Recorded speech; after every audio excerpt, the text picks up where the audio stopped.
Bonjour à tous, voici une petite vidéo pour vous apprendre à tracer une médiatrice avec l'équerre et la règle.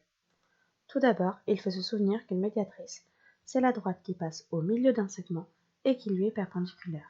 Il va donc falloir d'abord placer le milieu de notre segment. Je vais donc prendre ma règle et je vais aller mesurer la longueur de mon segment. Pour ça, je place le 0 de ma règle sur l'une des extrémités du segment et je cale la règle le long de mon segment. Je vais ensuite pouvoir lire la graduation. Je vois ici qu'il mesure 8,4 cm. Je vais donc aller pouvoir faire une petite marque à la moitié. La moitié de 8,4, c'est 8,4 divisé par 2, donc 4,2 cm. Je mets ma petite marque et je peux à présent enlever ma règle. La médiatrice est aussi perpendiculaire à notre segment, donc il va falloir que j'utilise mon équerre pour tracer une perpendiculaire. Je vais placer mon équerre de manière à ce que l'un des côtés de l'angle droit soit contre mon segment et à ce que la pointe de l'équerre soit contre le milieu que j'ai placé un peu plus tôt.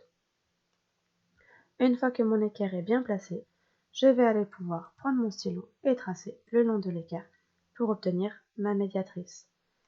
Il est toujours préférable ensuite d'enlever notre équerre pour pouvoir prolonger notre médiatrice. Pour ça, comme tout à l'heure, je prends ma règle, je me colle contre le segment que j'ai déjà fait.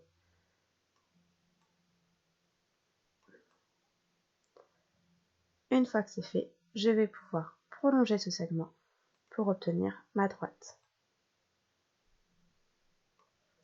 Je décale ma règle et j'ai ainsi tracé la médiatrice du segment AB. Je n'oublie pas de mettre un peu de collage. Donc un angle droit car c'est une perpendiculaire. Le symbole pour dire que de chaque côté ça fait la même longueur, c'est-à-dire qu'elle passe au milieu. Et je peux même la nommer en disant par exemple qu'elle s'appelle D. Nous avons donc tracé notre médiatrice du segment AB et nous l'avons appelée D. J'espère que tu as tout compris. N'hésite pas à revoir la vidéo si tu as besoin et à bientôt en classe.